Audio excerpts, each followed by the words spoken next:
একটু বলে দেই, মানুষের মধ্যে যেমন ভালো মন্দ আছে, জিন জাতির মধ্যেও কি আছে? ভালো মন্দ আছে। দুষ্ট জিন মানুষের ক্ষতি করার চেষ্টা করে। কি করে ভাই? এবং দিন দিন কিন্তু এর প্রভাবটা বাড়ছে। তো এখান থেকে বাঁচার জন্য কিছু প্রোটেকশন আগে বলে দেই, তারপর সামনে যাই। প্রত্যেক দিন সকালে এবং সন্ধ্যায় 3 বার করে সূরা ইখলাস পড়বেন। কুল হুয়াল্লাহু আহাদ, আল্লাহুস সামাদ, লাম ইয়ালিদ ওয়া লাম ইউলাদ ওয়া লাম ইয়াকুল লাহু কুফুয়ান আহাদ। সকালে সন্ধ্যায় কয়বার? 3 বার। আর 3 বার পড়বেন সূরা ফালাক, কুল আউযু বিরাব্বিল ফালাক, এই সূরা। আর 3 বার পড়বেন সূরা নাস, কুল আউযু বিরাব্বিন নাস। এটা প্রত্যেক ফরজ নামাজের পর একবার করে পড়বেন আয়াতুল কুরসি। আয়াতুল কুরসি কোন সূরা আছে? কত নাম্বার আয়াত? মাশাআল্লাহ, 255। আল্লাহু লা ইলাহা ইল্লা হুয়াল হাইয়ুল কাইয়্যুম, এখান থেকে শেষ পর্যন্ত। আর কি করবেন? রাতের বেলা ঘুমানোর সময় পড়বেন সূরাতুল বাকারা, এর শেষের 2টা বা 3টা আয়াত। লিল্লাহি মা ফিস সামাওয়াতি ওয়া মা ফিল আরদ, এখান থেকে ফানসুরনা আলাল কওমিল কাফিরিন পর্যন্ত।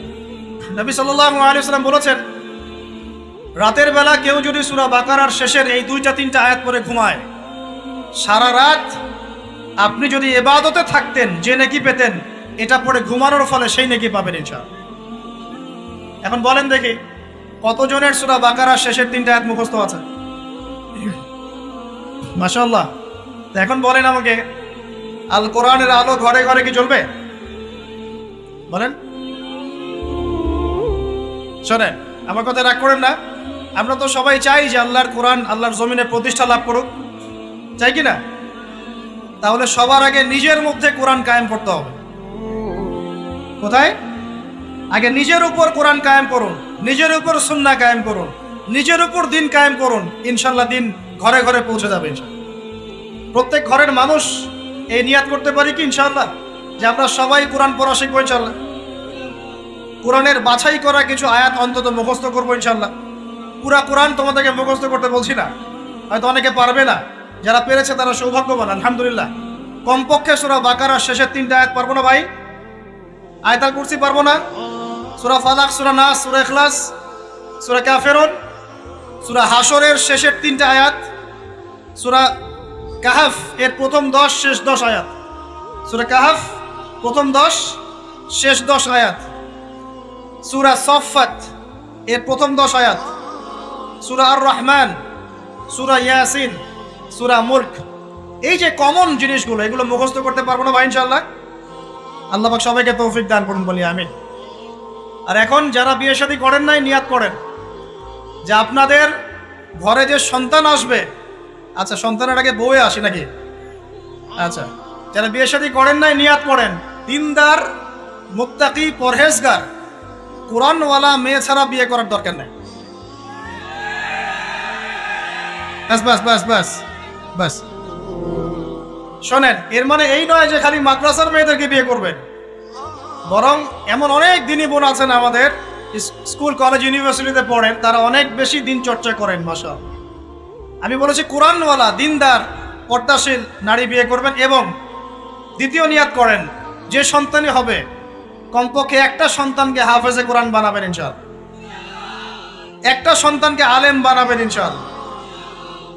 আপনার মেয়ে হলে সেই মেয়েকে আয়েশা রাদিয়াল্লাহু আনহার মতো বানান ইনশাআল্লাহ। আপনার ছেলে হলে আপনার ছেলেকে আবু বকর, ওমর, ওসমান, আলী রাদিয়াল্লাহু আনহুম আজমাইন তাদের আদর্শে গড়ে তোলেন ইনশাআল্লাহ। পারা যাবে না ভাই? যখন ঘরে ঘরে কোরআনওয়ালা মানুষ তৈরি হবে না, আল্লাহর জমিনে আল্লাহর দিন এমনি প্রতিষ্ঠা হয়ে যাবে ইনশাআল্লাহ। বাতিল কোন দিক পালিয়ে যাবে ঠিক নাই? সবকিছু শেষ আছে না বলেন তো? সবকিছু শেষ আছে। নমরুদ আছে না নাই? দুনিয়াতে আছে। মানুষ তার নামও স্মরণ করে। যখন সে দুনিয়া ছিল মনে হচ্ছিল দুনিয়াটাই তার, তখন মনে হচ্ছিল কি দুনিয়াটাই নমরুদের। ফেরাউন দুনিয়া আছে না নাই? আছে। তার নামও কি মানুষ স্মরণ করে? যখন ফেরাউনের রাজত্ব ছিল, যুগ ছিল, তখন মনে হতো যে পুরো দুনিয়াটাইও। কথা বুঝতে পারছেন না? এরকম প্রত্যেক যুগে যুগে। আজ জাতির নাম শুনেছেন? আজ জাতি এই তাল গাছের সমান লম্বা চওড়া ছিল এক একজন, বিশ্বাস করছেন না? তাল গাছের সমান লম্বা চওড়া ছিল। এবং পাহাড় কেটে কেটে তারা বাড়িঘর নির্মাণ করত। তাদের কাছে আল্লাহ পাক নবী হিসেবে পাঠিয়েছিলেন হুদ আলাইহিস সালামকে। কোন নবী? সূরা হুদ পড়ে দেখবেন।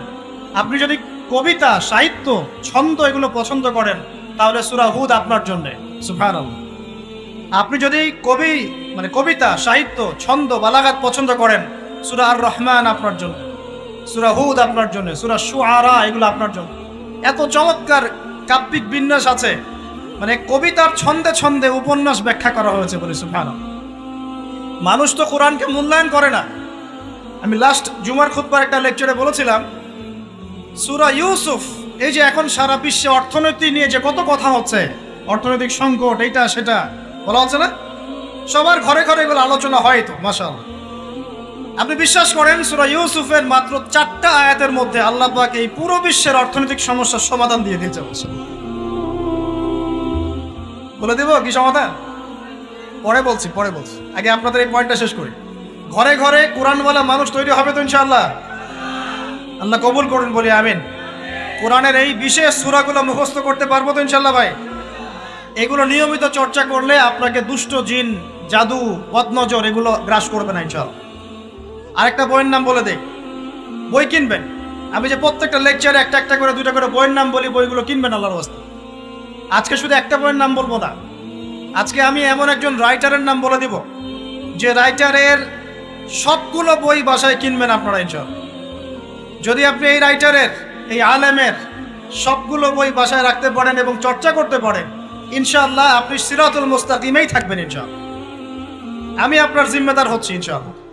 যদি আপনি পথভ্রষ্ট না হয়ে যান, এই বইগুলোতে এত চমৎকার করে গাইডলাইন দেওয়া আছে, আপনি ইনশাআল্লাহ সঠিক পথেই থাকবেন। নামটা বলে দিব, সবার প্রিয় আলেম, পুরো বিশ্বের, শুধু বাংলাদেশের নয়, অন্যতম একজন প্রিয় আলেম, বিদগ্ধ আলেমে দ্বীন আল্লামা মুফতি তকি উসমানী দামাত বরকাত। নাম শুনেছেন?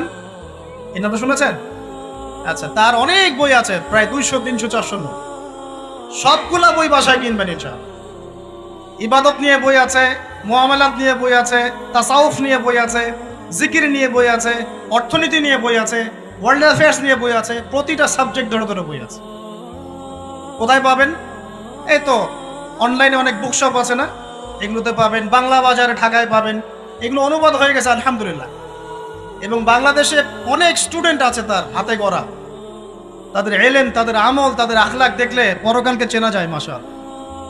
বই কিনতে পারবেন তো একটু ইনশাআল্লাহ?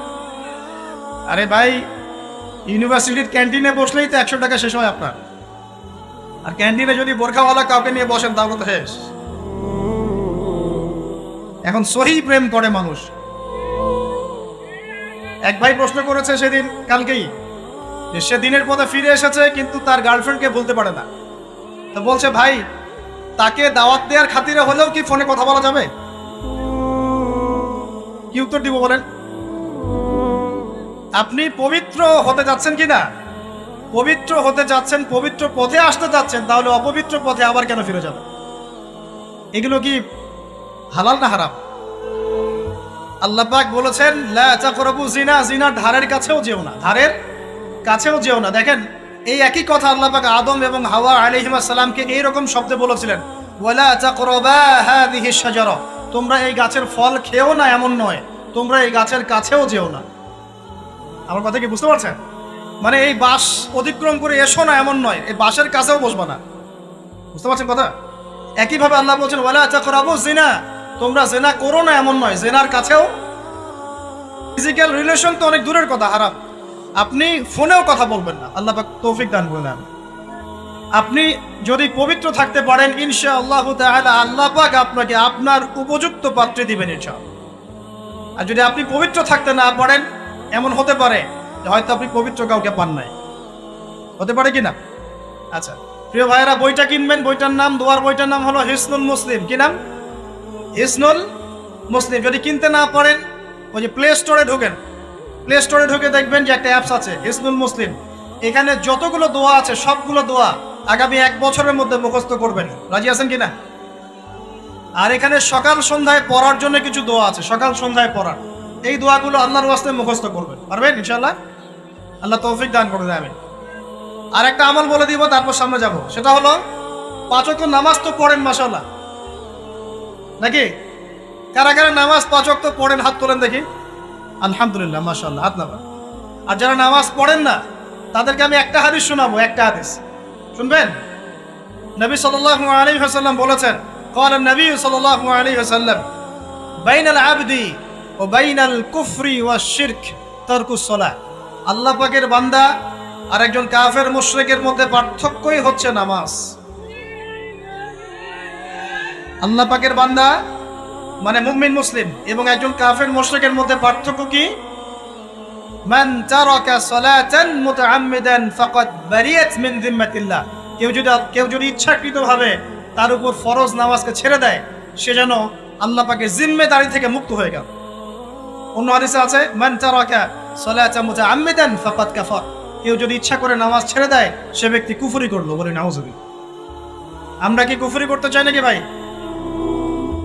নামাজের কথা বলেছি, 5 ওয়াক্ত নামাজ কারা কারা পড়েন না হাত তোলেন এবার। আচ্ছা, লজ্জার কিছু নাই। এখন আমার সাথে তওবা করেন, আমার সাথে তওবা করেন, বলেন আস্তাগফিরুল্লাহ আল্লাযী লা ইলাহা ইল্লা হুয়াল হাইয়ুল কাইয়্যুম ওয়া আতুবু ইলাইহি। আল্লাহর কাছে সাক্ষী রেখে বলেন, আল্লাহ, আমি জীবনে যত রাকাত নামাজ ছেড়ে দিয়েছি এর জন্য আমাকে মাফ করে দাও। ইনশাআল্লাহ আগামী জীবনে আমি বিনা ওজরে 1 ওয়াক্ত নামাজও বাদ দিব না ইনশাআল্লাহ। রাজি আছেন ইনশাআল্লাহ? বাস এই একটা নসিহত যদি আজকে আপনারা আমল করতে পারেন, ইনশাআল্লাহ আজকের মাহফিল সফল। পারা যাবে? আর বই কিনতে বললাম, 1 নাম্বার কোন বই বলেন? ইসনুল। আর কোন আলেমের নাম বলেছে? আল্লামা, জোরে বলেন। তার অনেকগুলো বই আছে, কেনার চেষ্টা করবেন তো ইনশাআল্লাহ। আল্লাহ পাক তৌফিক এনায়েত করুন, বলি আমিন। তাহলে আমরা সূরা যারিয়াতের 56 নম্বর আয়াতে কি শিখেছি ভাই? আল্লাহ রাব্বুল আলামিন আমাদেরকে সৃষ্টি করেছেন কেন? তার ইবাদত করার জন্য আছে। এখন আমাকে বলেন যে আল্লাহ পাকের ইবাদত করার জন্য আল্লাহ পাক এই দুনিয়াতে আমাদেরকে কত বছর সময় দিয়েছেন বলেন দেখি। সর্বোচ্চ কত হবে? সর্বোচ্চ 60, 70, 100 হতে পারে। এই তো। আমরা কি চিরস্থায়ী থাকবো এখানে না চলে যাব? আচ্ছা, দুনিয়ার জীবনটা তাহলে কি? আল্লাহ পাক বলছেন, আল্লাযী খালাকাল মাউতা ওয়াল হায়াতা লিয়াবলুয়াকুম আইয়ুকুম আহসানু আমালা। আল্লাহ পাক জীবন মৃত্যু সৃষ্টি করেছেন কেন? আল্লাহ পাক পরীক্ষা করার জন্য যে এই দুনিয়ার জীবনে আমলে কে শ্রেষ্ঠ, আমলে কে শ্রেষ্ঠ। দুনিয়ার জীবনে আসার উদ্দেশ্য পেয়েছি আল্লাহর ইবাদত করা, এখন পেলাম আল্লাহ জীবন মৃত্যু কেন সৃষ্টি করেছেন? আমলে পরীক্ষা করার জন্য যে কে শ্রেষ্ঠ হচ্ছে। আমাদের উদ্দেশ্য কি? আমাদের উদ্দেশ্য হচ্ছে পুলসিরাত পার হয়ে জান্নাতে যাওয়া। উদ্দেশ্য কি? পুলসিরাত পার হয়ে জান্নাতে যাওয়া। সূরা আলে ইমরানের 185 নম্বর আয়াতে আল্লাহ পাক বলেছেন, কুল্লু নাফসিন যায়িকাতুল মাউত। প্রত্যেকটা নফস মৃত্যুর স্বাদ গ্রহণ করবে, এরপর কিয়ামতের মাঠে তাদের আজর তাদেরকে পূর্ণ মাত্রায় বুঝিয়ে দেওয়া হবে। আল্লাহ পাক বলছেন, ফামান যুহজিহা আনিন নারি ওয়া উদখিলাল জান্নাতা ফাকাদ ফাজ। ওই দিন যে ব্যক্তিকে জাহান্নাম থেকে বাঁচানো হবে এবং জান্নাতে প্রবেশ করানো হবে, সেই ব্যক্তি হচ্ছে সফল। কথা ঠিক কিনা? তাহলে উদ্দেশ্য পেলাম তো, আমাদের গন্তব্য পেলাম তো। আমাদের গন্তব্য কি তাহলে? জান্নাত। এখন এই দুনিয়ার জীবনে আমরা সর্বোচ্চ হয়তো 100 বছর বাঁচবো, আল্লাহ ভালো জানেন, তাই তো? এই দুনিয়ার জীবনের এই হায়াতের সবচেয়ে ইম্পর্টেন্ট টাইমটা কোনটা বলেন? সবচেয়ে ইম্পর্টেন্ট টাইম কোনটা? যৌবন কিনা? যৌবন কাকে বলে? যৌবন কাকে বলে? কত বছর থেকে কত বছর পর্যন্ত? 20 থেকে 40 বা 15 থেকে 40 বা 20 থেকে 50, এই তো। আচ্ছা, এই বয়সের মধ্যে কারা কারা আছেন হাত তোলেন দেখি। মাশাআল্লাহ, সবাই তো দেখে এই বয়সে, হাত নামান। এখন এই বয়স সম্পর্কে আগে 2টা হাদিস শোনেন, আমার দিকে তাকান, তারপরে আমি বলছি অবস্থা কি, করণীয় কি। আমি বলেছি যুবকদেরকে কিছু নসিহত করবো আজকে, নিয়াত করেছি, ঠিক আছে ভাই? আচ্ছা, যুবকদের সম্পর্কে প্রথম হাদিস, রাসূল সাল্লাল্লাহু আলাইহি ওয়াসাল্লাম বলেছেন, কিয়ামতের মাঠে মানুষ যখন উঠবে, আমরা উঠবো কিনা? আচ্ছা, নাকি উঠবো না? যারা আগুনে পুড়ে গেছে তারা উঠবে কিনা? যারা পানিতে ডুবে গেছে, যাদের লাশও খুঁজে পাওয়া যায় নাই, উঠবে কিনা? উঠবে। আচ্ছা, যখন মানুষ উঠবে তখন তাকে 5টা প্রশ্ন করা হবে। কয়টা ভাই? এই 5টা প্রশ্নের আগে সে তার পা সামনেও ফেলতে পারবে না, পিছনেও ফেলতে পারবে না। আমরা কি একটু চিন্তা করতে পারছি কত ভয়ঙ্কর হবে বিষয়টা? এই সামান্য গরমে আমাদের অবস্থা খারাপ, সূর্য সেদিন সামনে নিচে, আর মানুষ উঠে দাঁড়িয়ে আছে, তাদেরকে 5টা প্রশ্ন করা হবে। যতক্ষণ পর্যন্ত প্রশ্নের উত্তর দিতে পারছে না, সামনেও যেতে পারবে না, পিছনেও আসতে পারবে না, পা নড়াতে পারবে না। 1, তোমার পুরো জীবনটা তুমি কোন কাজে ব্যয় করেছো? উত্তর কি রেডি আছে আমাদের কাছে? আমরা কি বলতে পারবো হে আল্লাহ আমরা আমাদের পুরো জীবন তোমার ইবাদত করে কাটিয়েছি? 2, তোমার যৌবন স্পেশালি তুমি কোন কাজে ব্যয় করেছো? তোমার যৌবন তুমি স্পেশালি কোন কাজে ব্যয় করেছো? যুবকরা কি উত্তর দেওয়ার জন্য প্রস্তুত আছে যে আমাদের যৌবন আমরা আল্লাহর পথে কাটিয়েছি? সবাই কি বলতে পারবো? 3 নাম্বার, তোমার রিজিকের উৎস কি ছিল? কোন পথে সম্পদ অর্জন করেছো? 4 নাম্বার, কোন পথে সম্পদ ব্যয় করেছো?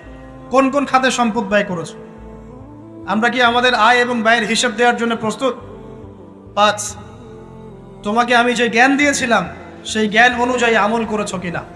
আল্লাহ পাক আমাকে আপনাদের সবাইকে তৌফিক দান করে নেন, জানা অনুযায়ী আমল করার তৌফিক দান করে নেন। এই 5টা প্রশ্নের মধ্যে যৌবন গান ইম্পর্টেন্ট কিনা ভাই? গুরুত্বপূর্ণ কিনা? মাথায় রাখি। আল্লাহ রাব্বুল আলামিন সূরাতুজ যারিয়াত এর 56 নম্বর আয়াতে বলেছেন, বিসমিল্লাহির রহমানির রহিম, আল্লাহ তাআলা বলেন, ওয়ামা খালাকতুল জিন্না ওয়াল ইনসা ইল্লা লিয়াবুদুন। আমাদের আল্লাহ, আমাদের রব, তিনি বলেন আমি জিন এবং মানব জাতিকে শুধুমাত্র আমার ইবাদত করার জন্যই সৃষ্টি করেছি। আমি জিন এবং মানব জাতিকে শুধুমাত্র আমার ইবাদত করার জন্যই সৃষ্টি করেছি। তাহলে আমরা জানতে পারলাম যে আল্লাহ রাব্বুল আলামিন কি উদ্দেশ্যে আমাদেরকে সৃষ্টি করেছেন। কি উদ্দেশ্যে ভাই? আরো জানতে পারলাম আল্লাহ পাক শুধু মানুষকেই ইবাদত করার জন্য সৃষ্টি করেন নাই, জিনদেরকেও সৃষ্টি করেছেন। এখন আপনারা কি জিনে বিশ্বাস করেন? এখন বিজ্ঞান যদি বলে জিন বলতে কিছু নাই, তাহলে আপনি বিজ্ঞান মানবেন না কোরআন হাদিস মানবেন? এখন জোর গলায় বললেন যে আমি কোরআন হাদিস মানব, কিন্তু কিছু মানুষ যদি বলে জিনদেরকে তো দেখাও যায় না, ছোঁয়া যায় না, তারা কঠিন না, তরল না, বায়বীয়, এটা ল্যাবে বসে প্রমাণ করা যায় না, তাহলে আমরা যে দেখি না, জানি না, অস্তিত্ব প্রমাণ করতে পারছি না ল্যাবে বসে, তাহলে কেন আমরা তাকে বিশ্বাস করব? এরকম প্রশ্ন ছুড়ে দিলে আপনি কি উত্তর দিবেন? নাউজুবিল্লাহ তো বলবেন, উত্তর কি দিবেন? কেন জিনে বিশ্বাস করেন? এই তো আটকে গেছেন। আর যদি জোর গলায় বলেন না কোরআন এবং হাদিসে আছে বলেই বিশ্বাস করি, তখন আমি যদি বলি যে আপনার দর্শনটা তাহলে মৌলবাদী দর্শন, আপনি কোরআন হাদিসে যা আছে চোখ বন্ধ করে বিশ্বাস করেন, প্রমাণ করতে তো পারছেন না, তখন কি বলবেন? আচ্ছা, আমি ভেঙে দিচ্ছি। কারণ আল্লাহ পাক বলছেন আমি জিন এবং মানব জাতিকে শুধুমাত্র আমার ইবাদত করার জন্যই সৃষ্টি করেছি। তার মানে প্রমাণ হয়ে গেল জিন জাতি বলতে কিছু আছে। কথা ঠিক না বেঠিক? প্রমাণটা কে করলেন? এখন আল্লাহ রাব্বুল আলামিন মানুষকে সঠিক পথ দেখানোর জন্য তার পক্ষ থেকে কিছু ওহী নাজিল করেন। কি নাজিল করেন? যেমন মূসা আলাইহিস সালামের যুগে নাজিল করা হয়েছিল তাওরাত, ঈসা আলাইহিস সালামের যুগে নাজিল করা হয়েছিল কি? ইনজিল। দাউদ আলাইহিস সালামের সময় কি নাজিল করা হয়েছিল? জাবুর। আর শেষ নবী মুহাম্মদ সাল্লাল্লাহু আলাইহি ওয়াসাল্লামের উপর কি নাজিল করা হয়েছে? কোরআন। এখন আমরা যদি বিশ্বাস করি যে আল্লাহর পক্ষ থেকে কোরআন নাজিল হয়েছে, তাহলে এটা তো মেনে নিতেই হবে যে কোরআনে যা আছে সব সত্য, তাই তো? আল্লাহ পাক কি মিথ্যা বলতে পারেন? নাউজুবিল্লাহ। এখন কোরআন এবং হাদিসের অনেক বিষয় আমরা প্রমাণ করতে সক্ষম হই আমাদের ক্ষুদ্র জ্ঞানে, আবার এমন অনেক বিষয় আছে যেগুলো আমরা আমাদের ক্ষুদ্র জ্ঞানে প্রমাণ করতে পারি না। যেমন ফেরেশতার অস্তিত্ব কি আমরা প্রমাণ করতে পেরেছি? আপনি কি ল্যাবে প্রমাণ করতে পারবেন? জিন জাতির অস্তিত্ব আমরা কি চোখে দেখে প্রমাণ করতে পারবো? কবরে আযাব দেওয়া হয়, আপনি কি এটা দেখে প্রমাণ করতে পারবেন? রূহ বা আত্মা বলে কিছু আছে আমাদের দেহের মধ্যে, এটা কি আপনি প্রমাণ করতে পেরেছেন? অনেক সময় মুমিন ব্যক্তি স্বপ্ন দেখে এবং স্বপ্নগুলো সত্য হয়, হয় কি না? এবং হাদিসে এসেছে শেষ জামানায় মুমিন ব্যক্তির স্বপ্ন কিন্তু সত্য হবে বেশি বেশি। তো এখন এই যে এমন কিছু বিষয় যেগুলো আমরা বাহ্যিক জ্ঞান দিয়ে প্রমাণ করতে পারছি না, কিন্তু আল্লাহ রাব্বুল আলামিন বলেছেন এগুলো সত্য, আমরা চোখ বন্ধ করে বিশ্বাস করি কিনা? বিশ্বাস করেন কিনা? জান্নাত দেখেছেন? জাহান্নাম দেখেছেন? না দেখে বিশ্বাস করি কিনা? ইমানের কয়টা পিলার বলেন তো দেখে ভাই? কয়টা? ছয়টা। কয়টা? আল্লাহ বিশ্বাস, ফেরেশতাগণে বিশ্বাস, নবী রাসূলগণে বিশ্বাস, আসমানে কিতাব সমূহে বিশ্বাস, পরকালের জীবনে বিশ্বাস, তাকদীর বা ভাগ্যের ভালো মন্দে বিশ্বাস। এই ছয়টার মধ্যে শুধু কোরআন এবং মুহাম্মদ সাল্লাল্লাহু আলাইহি ওয়াসাল্লামকে বাদ দিয়ে আপনি কোনোটাই দেখেন নাই। দেখেছেন? আল্লাহকে দেখেছেন? ফেরেশতা মণ্ডলী, আগের আসমানি কিতাবগুলো, মুহাম্মদ সাল্লাল্লাহু আলাইহি ওয়াসাল্লামকে সাহাবীরা দেখেছেন, আপনি কি দেখেছেন? আগের নবী রাসূলদেরকে দেখেছেন? পরকালের জীবন দেখেছেন? তাকদীর বা ভাগ্যের ভালো মন্দ দেখেছেন? এই যে না দেখে যে আমরা বিশ্বাস করছি, এটার নাম হচ্ছে গায়েবে বিশ্বাস। কিসে বিশ্বাস? এটাই আল্লাহ পাক বলছেন আলিফ লাম মিম যালিকাল কিতাব লা রাইবা ফিহি। আলিফ লাম মিম, এটা এমন একটা কিতাব যেই কিতাব নিয়ে কোনো সন্দেহ সংশয় নাই। হুদাল লিল মুত্তাকিন, এই কিতাব মুত্তাকিদেরকে পথ দেখাবে। কারা মুত্তাকি? আল্লাযীনা ইউমিনুনা বিল গায়বি, যারা এই অদৃশ্যে বিশ্বাস করে। বলেন সুবহানাল্লাহ। আল্লাহ পাকের আদেশ পালন করার নিমিত্তে, তার ইবাদত করার নিমিত্তে আমরা আল্লাহ পাকের এই আদেশগুলোকে না দেখেই বিশ্বাস করি। এখন কিছু মানুষ বলতে পারে তাহলে এগুলোর বৈজ্ঞানিক ব্যাখ্যা কি? উত্তর হচ্ছে এই যে কোরআন এবং হাদিসের সবকিছুকে বৈজ্ঞানিক ব্যাখ্যার মানদণ্ডে উত্তীর্ণ হয়ে আসতে হবে জরুরি না এটা। কারণ বিজ্ঞানের অনুসিদ্ধান্তগুলো সময়ে সময়ে বদলে যায়। আল্লাহ রাব্বুল আলামিনের বিধান কখনো বদলাবে না ইনশাআল্লাহ। কথা কি বুঝতে পারছেন? আর আল্লাহ রাব্বুল আলামিন আমাদেরকে অসীম জ্ঞান দিয়ে সৃষ্টি করেন নাই, ক্ষুদ্র জ্ঞান দিয়ে সৃষ্টি করেছে। আমরা আমাদের ক্ষুদ্র জ্ঞানে এতটুকু প্রমাণ করতে পারবো না। ভালো করে বোঝেন, আমরা আমাদের ক্ষুদ্র জ্ঞানে এতটুকু প্রমাণ করতে পারবো না যে আগামীকাল আপনার সাথে কি ঘটবে। বলতে পারবেন? কেউ পারবে? তো যে মানুষ তার সাথে আগামীকাল কি ঘটবে সেটাই বলতে পারছে না, সেই মানুষ কি আল্লাহ রাব্বুল আলামিনের এই মহাবিশ্বের অসীম জ্ঞানের অতল তলে ডুব দিতে পারবে?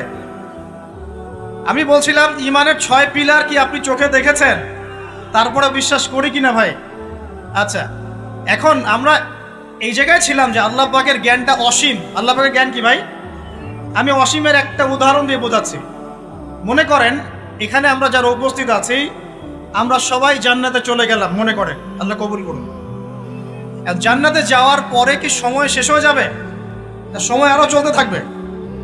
আচ্ছা, জান্নাতে যাওয়ার পরে 1 কোটি, 2 কোটি, 5 কোটি, 10 কোটি, 100 কোটি বছর পর এই জান্নাতীরা কি করবে, কি খাবে, কোথায় ঘুরবে, কোথায় ফিরবে, আল্লাহ রাব্বুল আলামিন এখনই সেটা জানেন। আলহামদুলিল্লাহ, বলেন আল্লাহু আকবার। আল্লাহকে চিনি একটু, আল্লাহ পাক এখনই সেটা জানেন, এই মুহূর্তে জানেন। যদি এখানে কোনো ভাই থাকেন, ফর এক্সাম্পল অমুক ভাইয়ের নাম আব্দুল্লাহ, এই ভাই মনে করেন জান্নাতে যাবেন ইনশাআল্লাহ, কথার কথা বলছে, কথার কথা। এখন তিনি জান্নাতে যাওয়ার 100 কোটি বছর পরে কোন হুরের সাথে কোথায় ঘুরে বেড়াবেন আল্লাহ পাক এখনই তা জানেন। আল্লাহ পাককে চিনতে শেখুন। আবার আমাদের মধ্যে আল্লাহ না করুক কেউ যদি জাহান্নামে যায়, সে ব্যক্তি জাহান্নামে যাওয়ার কোটি কোটি বছর পর কি আযাব ভোগ করবে আল্লাহ পাক এখনই এই মুহূর্তে সেটা জানেন। আলহামদুলিল্লাহ। এবং আগেও জানতেন। আল্লাহ পাকের কোনো শুরু নাই, আল্লাহ পাকের কোনো শেষ নাই। আল্লাহ পাকের কোনো শুরু নাই, আল্লাহ পাকের কোনো শেষ নাই। এমন নয় যে আল্লাহ পাক আমাদেরকে সৃষ্টি করে সৃষ্টিকর্তা হয়েছেন, রিজিক দাতা হয়েছেন, পালনকর্তা হয়েছেন, এমন নয়। সৃষ্টি করার আগে থেকেই আল্লাহ পাক সৃষ্টিকর্তা, পালনকর্তা, রিজিক দাতা সবকিছুই ছিলেন। বলেন আল্লাহু আকবার। আল্লাহ পাক একজন, তার কোনো শরীক নাই। আল্লাহ রাব্বুল আলামিনের জ্ঞান অসীম।